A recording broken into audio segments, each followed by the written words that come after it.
মই যদি গাইছ হীৰা ছোৱালী হৈ মাটি চাকিৰে চাকি দিব নোৱাৰো তেতিয়াহ'লে কি হয় হীৰা ছোৱালী হয় নাই গাইছ।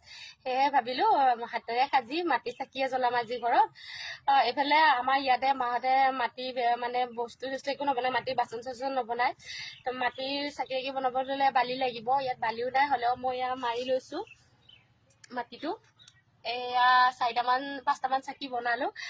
মই যদি কওঁ গাইছ আমি হীৰা মানুহ মাটিৰ বাচন চাচন বনাওঁ, এইফালে মানুহে কয় আৰু বোলে কুমাৰ নেকি বুলি সোধে। এই চাকত যে বনাই, কিন্তু আমি কুমাৰ নহয়, একদম খাটি হীৰা হয়। এই হীৰা ছোৱালী হৈ আজি মই চাকি বনাইছোঁ হাতেৰে।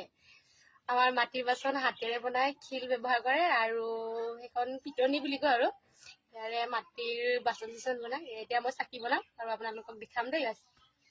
হাতেৰে মই এনেকৈ গোল কৰি লৈছোঁ।